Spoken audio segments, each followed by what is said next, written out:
जय श्री राधे दोस्तों, आइए सुनते हैं आज की कहानी। भागवत में एक बहुत अच्छी कहानी आती है। कहते हैं कि जब राजा परीक्षित को ऋषि के द्वारा श्राप दिया गया था कि 7वें दिन उन्हें तक्षक सर्प डसेगा, राजा भयभीत हुए और मृत्यु के भय से राजा संत सुखदेव जी के पास जाते हैं।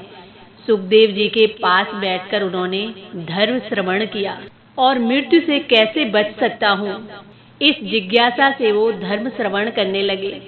सुनते सुनते 6 दिन बीत गए। राजा की जिज्ञासा शांत नहीं हुई, वो विक्षुब्ध थे और सुखदेव जी अब राजा परीक्षित की ये घबराहट समझ गए। उन्होंने राजा से कहा कि राजन, मैं तुम्हें आज एक घटना सुनाता हूँ। तो सुखदेव जी कहने लगे कि एक राजा था, एक दिन शिकार करने के लिए जंगल में चला गया। शिकार नहीं मिलता है, रात हो गई, वो रास्ता भूल जाता है। उसने जंगल में ही रुकने का मन बना लिया। अपने आसपास नजर दौड़ाई तो उसे कुछ दूरी पर एक झोपड़ी दिखाई देती है। राजा वहां गया, लेकिन वो झोपड़ी जो थी एक कसाई की थी। वहां चारों तरफ गंदगी भरी हुई थी और बाहर सारे मरे हुए पशुओं की खालें लटकी थी।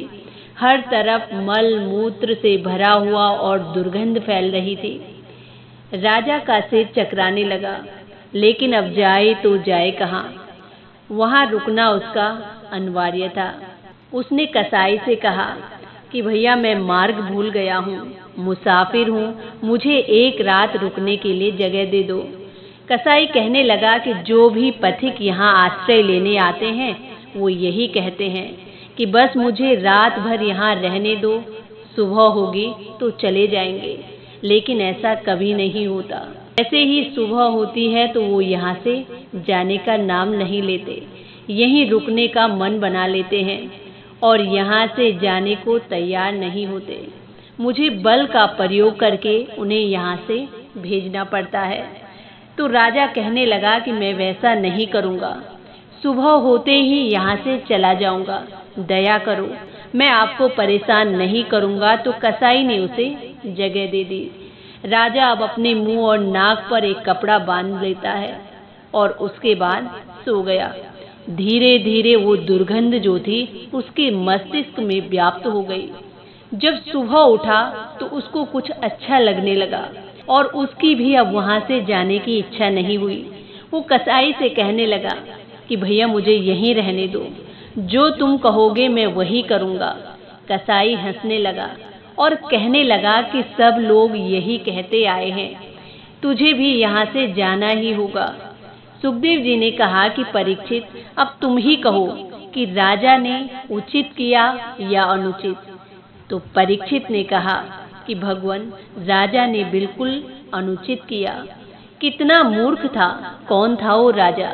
तो सुखदेव जी कहने लगे कि परीक्षित, वो राजा कोई दूसरा नहीं, वो तुम ही हो। तो वो कहने लगा कि भगवान, वो कैसे? तो अब उन्होंने कहा कि परीक्षित, ये शरीर की झोपड़ी कैसी है? क्या भरा है इस देह में? मल मूत्र खून मांस हड्डियां ही हैं। तुम कितने वर्ष इस झोपड़ी में रहे, अभी भी इसे छोड़ने की इच्छा नहीं होती। बिना इच्छा के इसे छोड़ना पड़ेगा, इस बात का दुख है तुम्हें।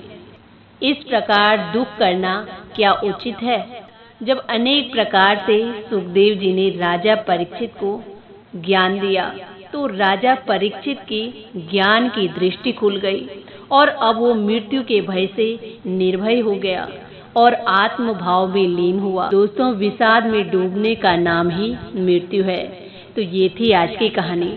कहानी पसंद आए तो प्लीज़ चैनल को लाइक, शेयर एंड सब्सक्राइब जरूर करें। इसी के साथ जय श्री राधे, जय श्री कृष्णा।